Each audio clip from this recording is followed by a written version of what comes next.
sometimes, in order to maintain your peace, in order to pursue your healing and your mental health, you've got to walk away from blood family. What's up, everybody? It's your favorite hood healer. It's your favorite hood high priestess. It's your favorite motivational dominatrix. It's your favorite auntie, captain, goddess, king. LadySpeech in the place to be, and I want to welcome you back to my channel. You could be anywhere in the world, absolutely positively anywhere in the world. As a matter of fact, you are somewhere in the world, and you're also sharing a little bit of time and space with me, so thank you, thank you, thank you for that. If you like what I'm doing, if you like what you see, if you're feeling any of this, and if you're feeling all of me, make sure you hit that like button. Make sure you hit that subscribe button, and make sure you hit that notifications bell so you can keep up with all of my shenanigans and happenings and goings-ons and things. Now, let's get into today's video, shall we? I was kicked out of my family at 18 years old. I was kicked out of my family by my father at 18 years old. At 18 years old, I went to go live with my cousin and her mother. I moved across town to go live with my cousin and my mother. I made this decision and I begged and asked to live with them to escape my father. At the time I went to go and live with my aunt, I had been under my father's care for about 11 years.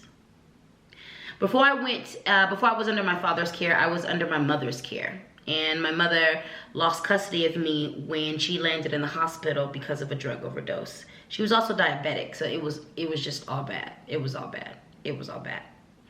I didn't have too much contact with her after that. We did call, there was visitations, but the older I got, the more years passed, the less those visits happen, the less frequently those phone calls happen.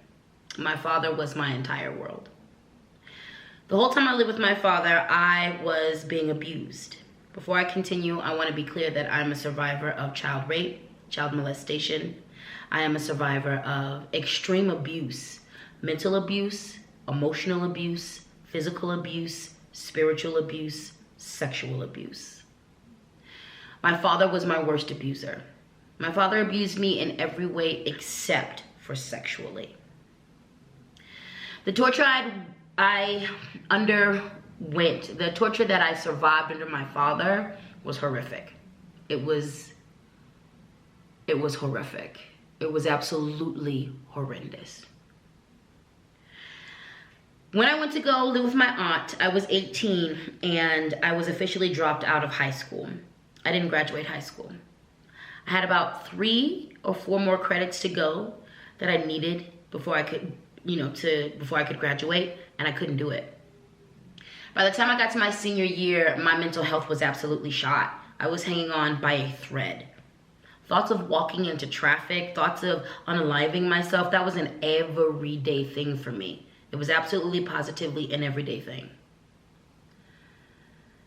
I went to go live with my cousin and her mother as an escape, to get my first taste of freedom, to try to figure out my life, to try to put some distance between my father and myself and all of the abuse that I suffered under his hands. That situation lasted a couple months, and it was good for a couple months. I was learning. For the first time in over 11 years, I got to start to relax. I didn't live my life in fear every day, and I began to bloom. I was always a writer at that point. I was a poet, I was a writer, I was a performer. I got to express some of this in high school via speech and debate and drama class. I ended up finding, when I was 17, a place called Brother Jeff's Cultural Center and Cafe in Denver, Colorado. And at the time they did, I believe it was jazz on Fridays and poetry on Saturdays. I found this place and it was everything to me, everything I absolutely needed. And I began to attend. Attending Brother Jeff's helped me. I had a place to speak. I had a place to speak my piece. I had a place to share my art. I had a place that was not associated with anyone in my family. It was absolutely mine. It was absolutely mine. And I began to grow and blossom. I remember Brother Jeff put on a show. It was called Ego Trippin'. And he asked me to be a part of it. This was not a talent show, but this show contained a lot of elements. There was a whole lot of us in the community, specifically from Brother Jeff's Cultural Center and Cafe, who were asked to participate in that show. And that night, and the following 24 hours, absolutely changed my life and defined where I am at right now. It was foundational. I remember the night of that show. I prepared for months. I bought a new outfit. I was so proud of the way that I looked. I decided to perform one of my poems and another poem by someone else. I memorized both poems. I went to all of the rehearsals. And the rehearsals were good. But I remember that I had never really shown the people what I can do. They didn't know me. They didn't know my background. The name I go by, my name is LadySpeech. It's not my given name. It is the name that I took on at that moment in time. I took the name LadySpeech because at the time, one of my best friends, she was going by the name Lady. And I loved that. And I liked the idea of having lady attached to my name because I was used to people not telling me, you don't act like a lady. You cuss too much. You're too bold. You're not dainty enough. You're too brash. You're too brazen. You do not act like a lady. So I was like, you know what? Middle finger to you all. How about I name myself Lady? But my best friend at the time was named Lady. So I couldn't just be Lady number 2. I decided on, after a few weeks of thinking about it, I decided on and landed on speech. LadySpeech. Because I needed to speak. Because I had been silent about all of the abuse that I had suffered. Because I understood in that moment that I was finding my voice, and that act of finding my voice was saving my life. I named myself LadySpeech so I would remember to never be silent again. To scream my story from the rooftops. To speak, to scream, to ask for help until my voice broke. And even if it broke and no one came, to keep screaming, to keep asking, to keep speaking my truth with everything in me until the very last breath. That night, we went and we gathered at Cleo Parker Robinson's dance studio. We took the stage. It was a mystical night. It was a magical night. Everybody was so amazing. And then it was my turn. And I took the stage. And when I stepped onto that stage, I stepped into my power. When I stepped onto that stage, I made an agreement with myself. I put a spell on myself. I said, this is the night. This is the night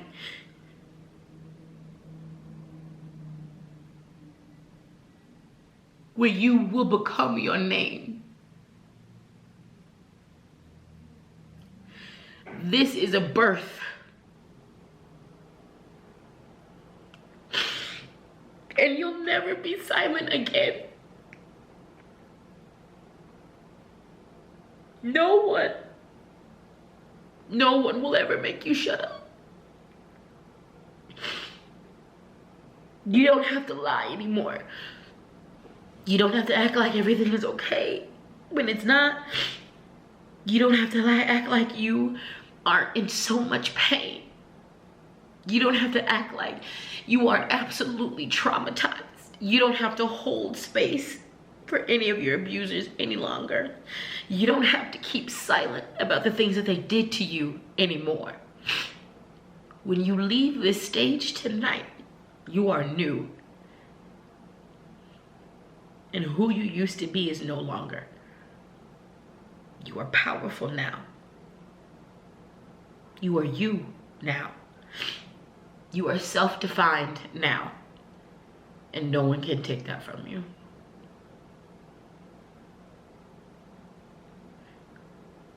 And I threw myself into that performance. I spoke so clear and loud. I was so articulate and good. That night I understood what it takes to sing the blues. That night I understood how soul music was created. That night I was so connected to my ancestors, to my craft, and to myself. I was home for the first time in my life. I was home for the first time in my life. I got my very first standing ovation that night. That audience stood up on their feet and they received me. And they applauded me. And they midwifed me into who I am today. I left that stage and I cried. Because I knew it worked. I knew it worked. I knew it worked. That night, I went home with my best friend, Lady. She had a Geo Metro. Ooh, Lord, if you're watching this, girl, that Geo Metro got us everywhere. She had a Geo Metro, and I remember after that night, there was an after party at Brother Jeff's, and we went to the after party, and it was great and amazing. We had such a good time. It was so fun. And then we went home, and she and I sat in the parking lot of my aunt's house. We watched the sunrise and we just talked about our future, our plans, what we wanted to do. We talked about our future children. We talked about the art we wanted to make. We talked about how we wanted to be revolutionary and how we wanted to influence the world. We talked about our dreams. We talked about how she performed that night too, and she killed it as well. And we just talked about how excited we were, and we were babies. We were 18 at the time. She was a little bit younger. I think she was 17, but we were 17, 16, 17. We were 18. You know, we were just babies.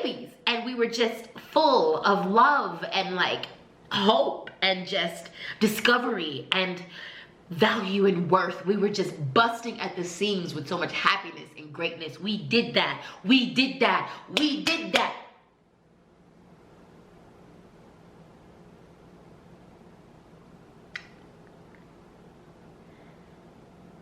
I remember coming in the house feeling so high from that performance. Never having felt that way before. Feeling so renewed and refreshed. I was woken up a few hours later by my father. My aunt called him because I had never really stayed out that late before, and she was witnessing me blooming. So the person that I was becoming, she wasn't familiar with.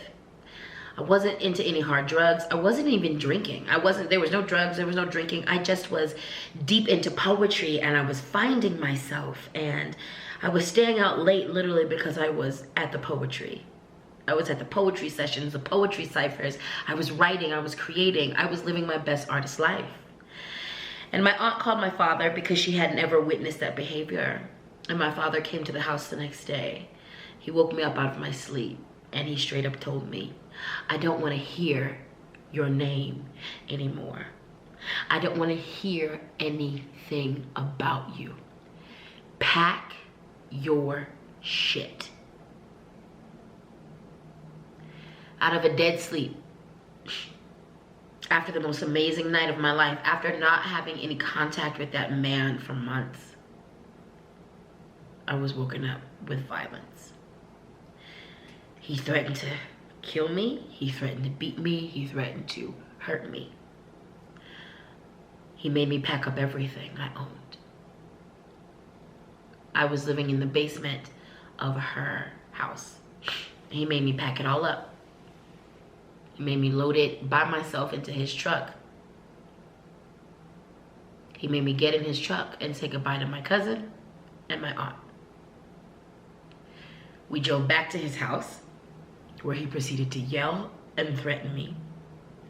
We got back to my old home, his home, my childhood home. He made me unload everything out of his car onto his back porch. I was able to grab a bag and a box. And he said, I don't want you on my property unless you're getting your stuff. If I see you on my property, I will unalive you.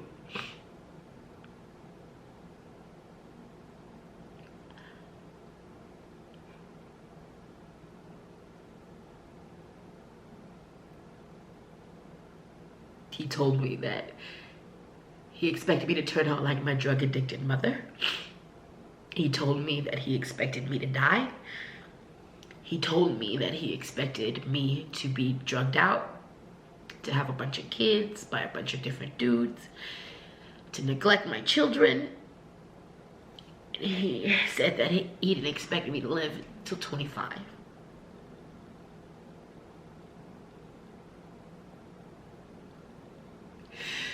And he said he didn't want to see me again.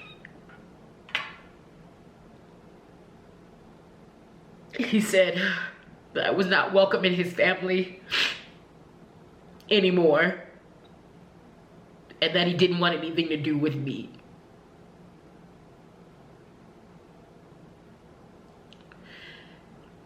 And so I said, okay. Okay. And I took my bag with 5 outfits. I took my box that had every CD I owned and my poetry books, and I left.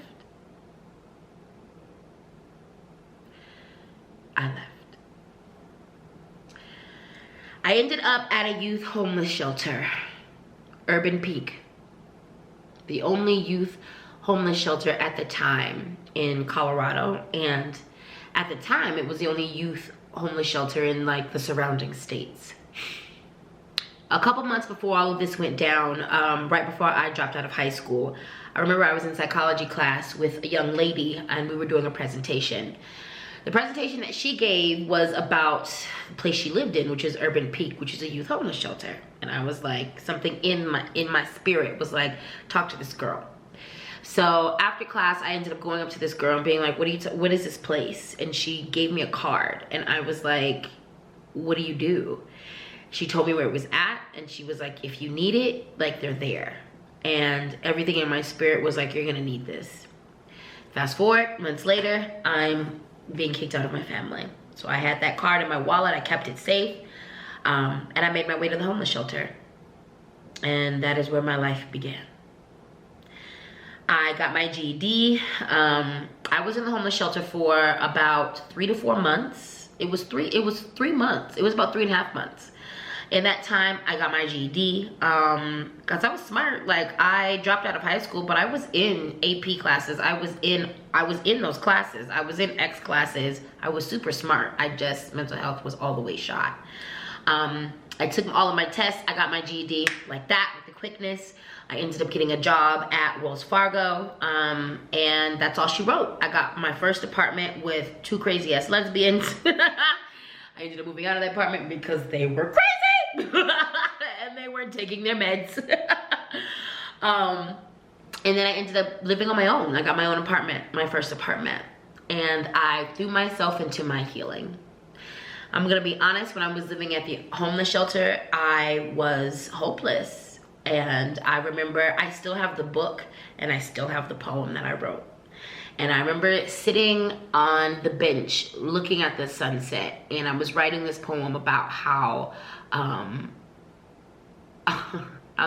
remember the first line. The first line was, I don't remember none of that poem, but I do remember the first line. And the first line is, "My queendom is eternal." And that whole poem was about me rising. It was me declaring my empire.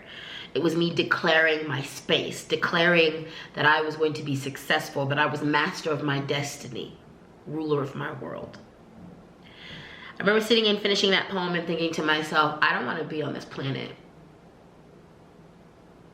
My mother didn't want me. She abandoned me. My father was so abusive. I don't want to be on this planet.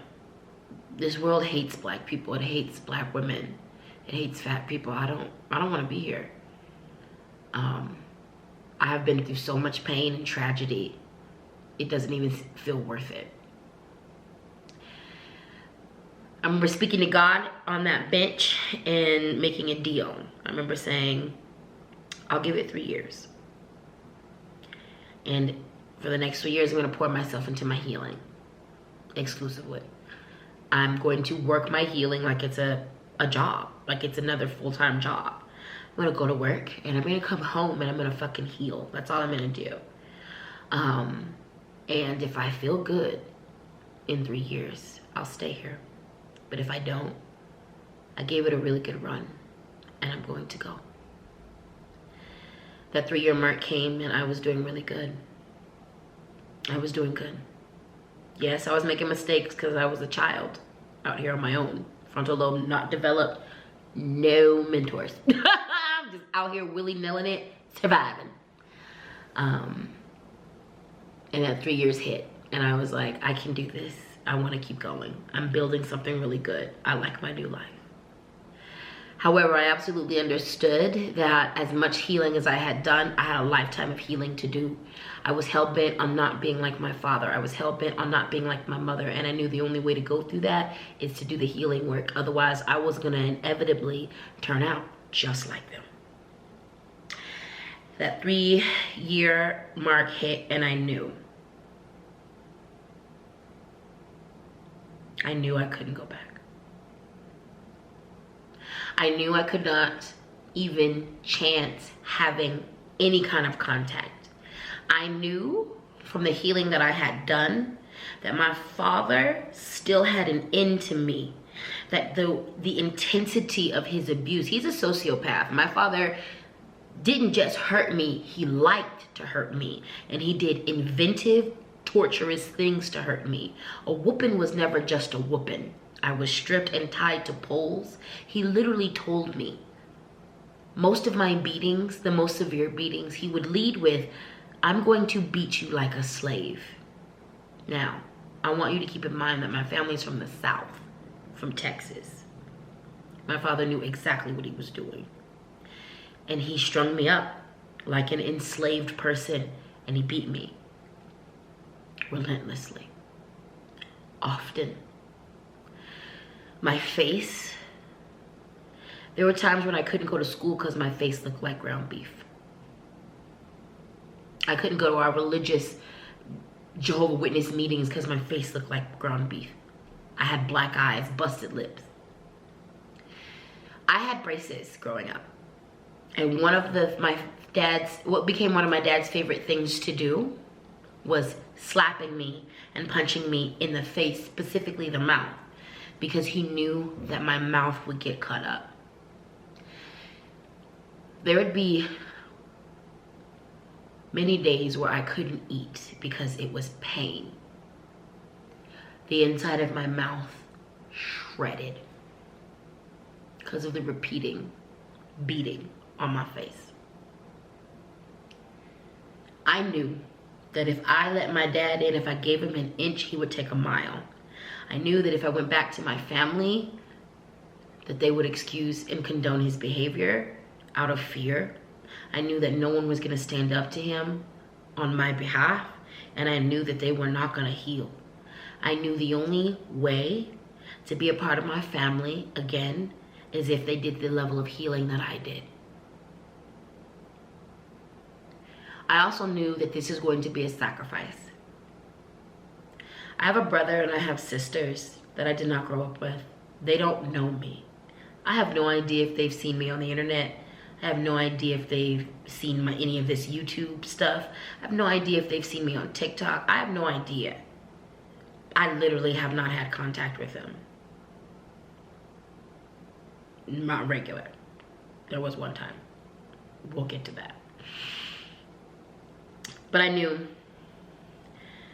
And I made the decision to sacrifice the relationship that I could potentially have with my brothers and sisters. I knew that I couldn't go home, no matter what. That if I wanted to protect my peace, if I wanted to have peace, if I wanted to have any type of good mental health, I knew that I could not go back home. I knew that I could not talk to my family. So I didn't.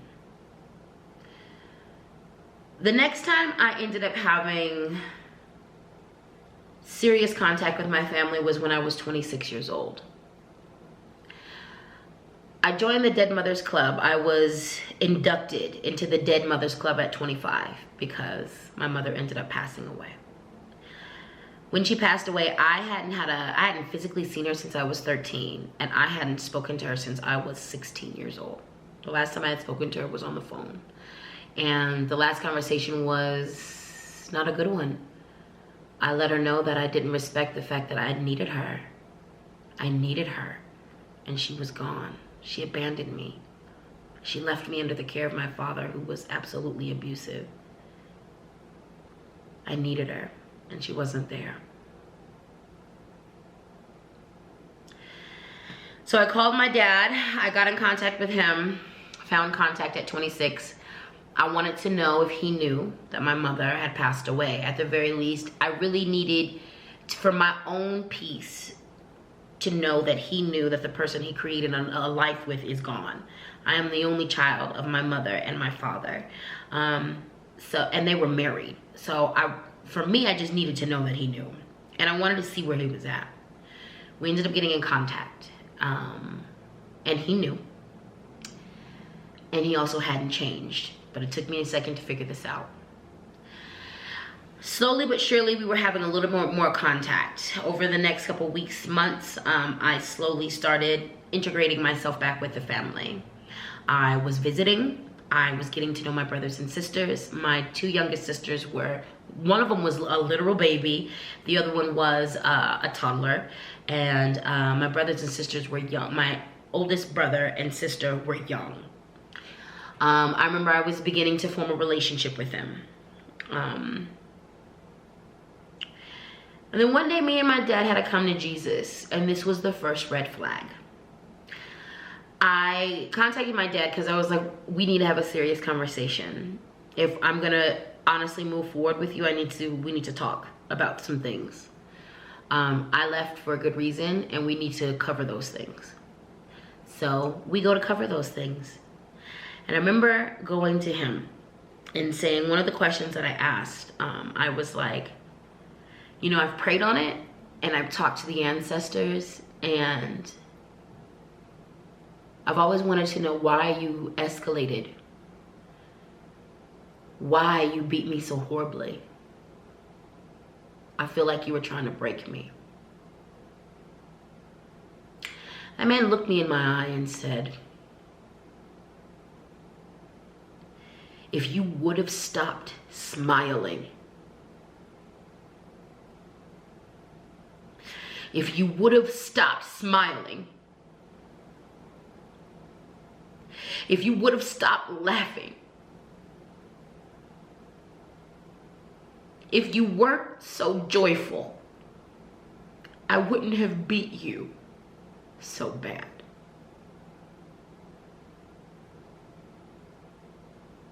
If you would have stopped smiling, if you would have let me take your joy, I wouldn't have beat you like that.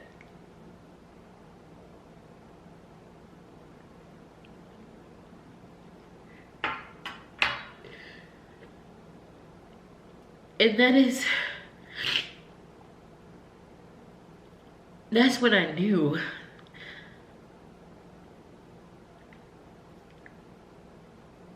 that this probably wasn't gonna work out well.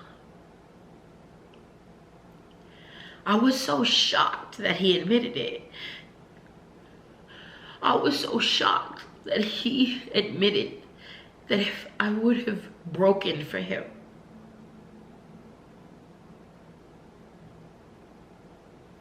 he would have stopped.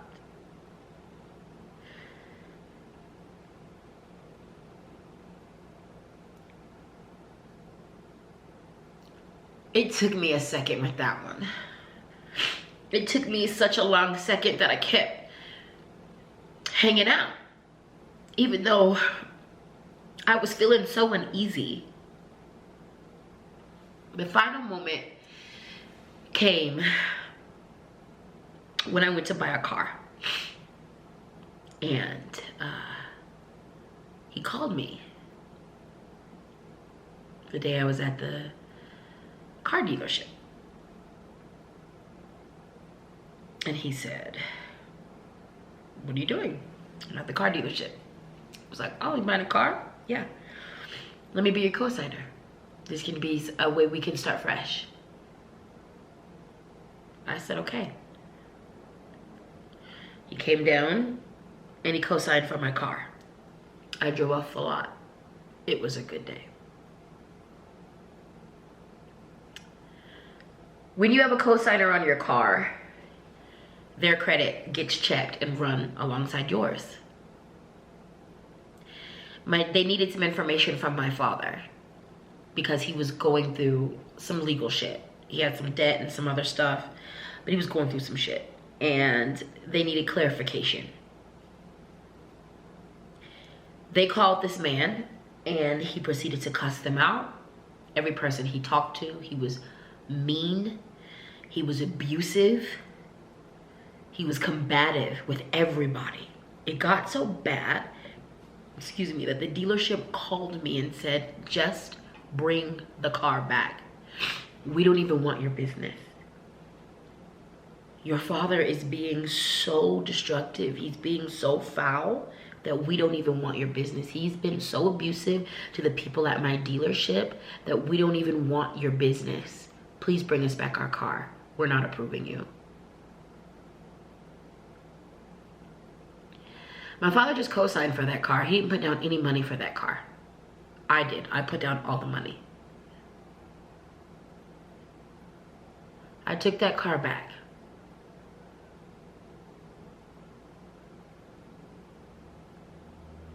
And that hurt me so much.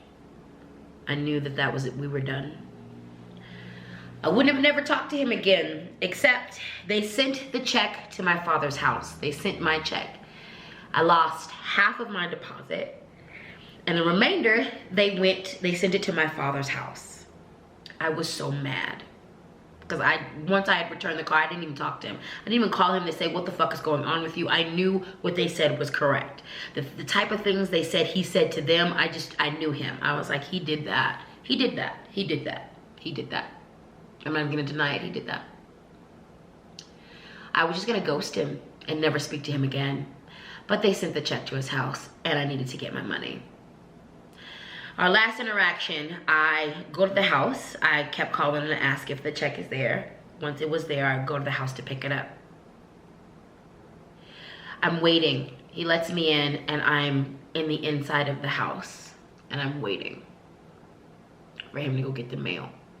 He gets it, he brings it to me and I say thank you and I go to leave. And I don't even remember what he said to me, y'all. He said something foul and smart mouth and I broke. I broke. I broke. I broke. There are times when people black out. I didn't black out. I blacked in. I tapped into every beating he gave me. I tapped in to every foul thing he'd ever called me. I tapped in to all the times he tied me up and he stripped me naked and he abused me. I tapped in.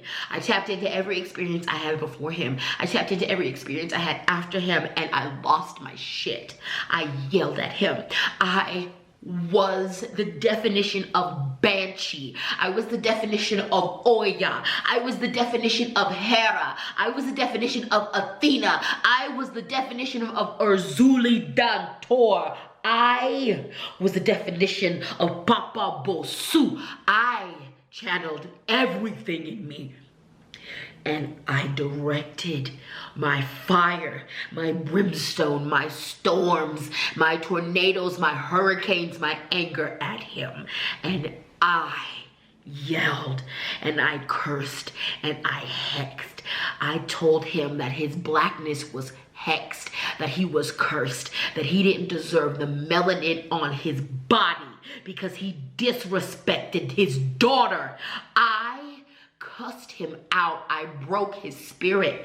I called the ancestors. I let him know that his life was worthless, that he is owed nothing from me. I showed him his own reflection inside of me.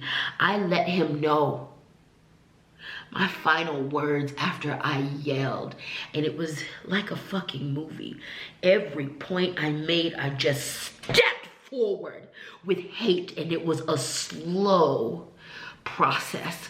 I walked my way into that house and I fucking backed him up his stairs. The look of pure fear on his face.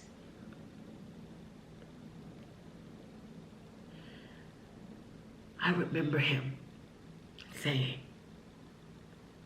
in such a quiet voice, "Please stop yelling at me."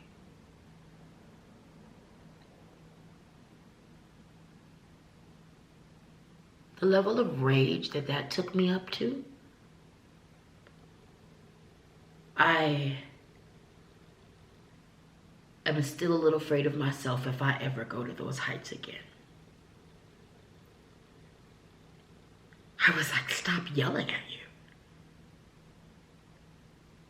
How about all the times you abused me and I wanted you to stop? How about all the times you strung me up and I wanted you to stop? How about all the times I just wanted you to love me and you never could? You want me to stop yelling at you? No. I curse you. I curse you to hell. Was it a sacrifice? Yes. My siblings don't know me. And that is pain. Pain.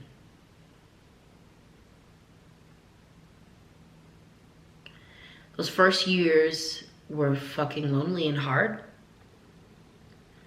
Knowing that all you want to do is get the love from your family and you can't have it because it's not good for you. Was it worth it? Yeah. Would I do it again? In a heartbeat. My family wasn't into healing at the level that I was healing, and that's their choice. I could not have been in that family without us all doing the intense healing that I was doing. My family wasn't willing to dissect, confront, address continuously our issues at their root level. My family wasn't interested in apologizing to me. They weren't interested in helping me heal. So I had to walk away. So I had to walk away. When your family is toxic and not interested in healing, you might have to walk away. When your family is hell-bent on abusing you, never addressing the root issue, you might have to walk away. If your family wants to hurt you, you might have to walk away. Is it hard? Yes. Is it worth it? Yes. Art saved my life, and my chosen family saved my life. From the moment I left my house, I knew that I needed guidance and I needed family. And I went on a most intense mission to create that. I chose badly a couple times, but for the most part, I chose well. And my chosen family has helped me through so much healing, and they take this sting out of not being with my blood family.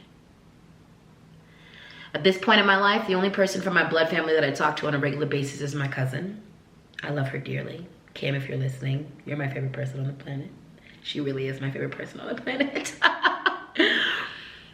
She's the only one that I speak to because she's the only one who's healing. She's the only one who's willing to talk about our shit. Our fathers were brothers. I don't speak to anybody else. Most of my siblings should be grown at this point. Everybody should be 18. And I've made the decision not to reach out to them.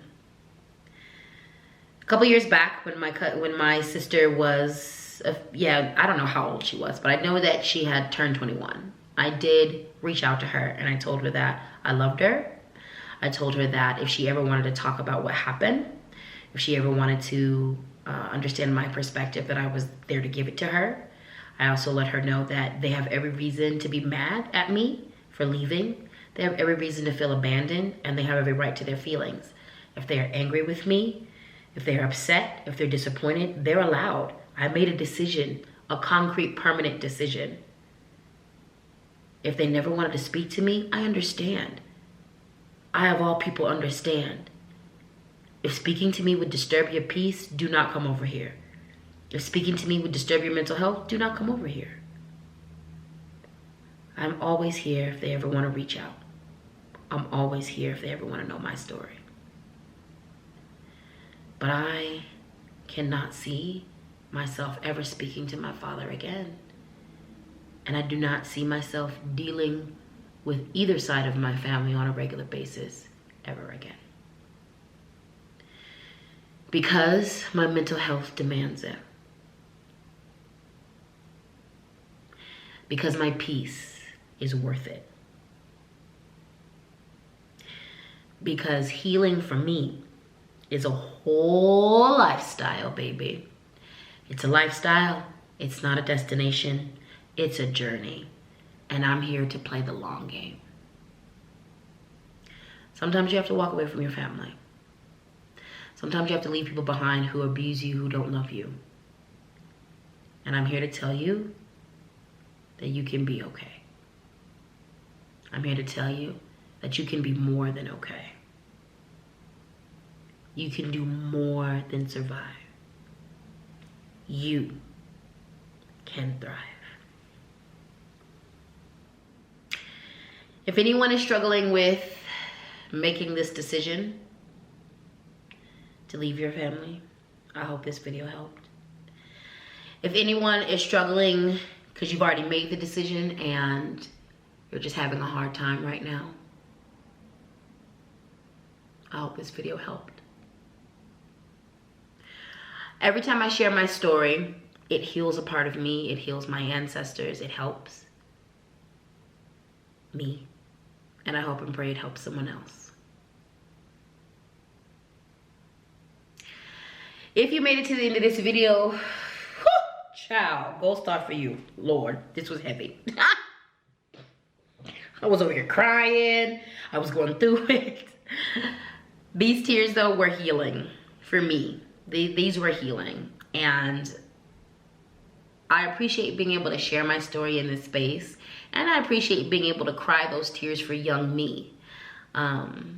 Because young me deserves it. Young me deserves these tears. I'm also so proud. I'm so proud of me. 20 years later, and I have a most magnificent life. I did exactly what I did the opposite of what my father said. And that makes me happy.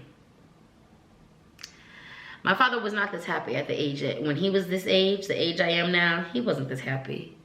He wasn't satisfied. He was miserable, and he still is.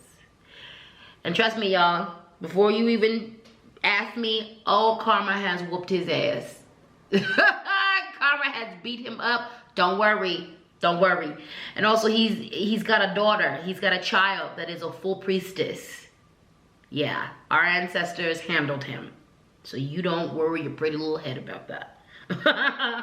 He got handled, and he's going to continue to be handled because he's not apologetic. So the ancestors will continue to wreak havoc on his life until he goes to the other side. And that's that on that. Okay? That's that on that.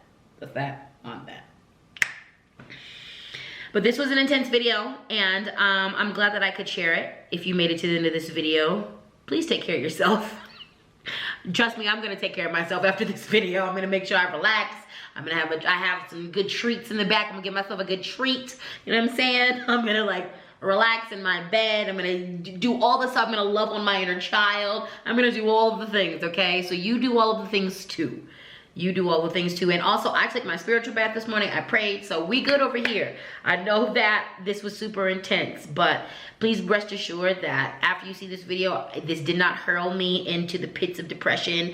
It did not bring down my energy. Doing these things, sharing my story, like I said, it heals me. It heals me. So I hope this video gave you something. I hope it gave you something positive. At the very least, you now know a little bit more about me and what makes me tick. And this video explains why I go so hard for the people in my life. This video explains why I am actually really good with working with abusers in my community, but also I don't play. I go toe to toe and I check abusers all the time for the protection of the women in my community. Ask about me. And this whole experience is the reason why I do. And it's also the reason why I'm good at it. My success rate with working with abusers is off the charts. It's off the charts. This was poison. And through the alchemy of healing, I created the antidote. And I administer it to myself on the daily. The poison that my abuse gave me, the venom that my abusers gave me with each abuse, through the alchemical process of healing, I turned that. I took their venom and created anti-venom. They gave me poison and I created an antidote. I'm grateful for every step I've taken in my life. I'm proud of how far I've come and who I am. And I do not regret the decision to walk away from my family. So,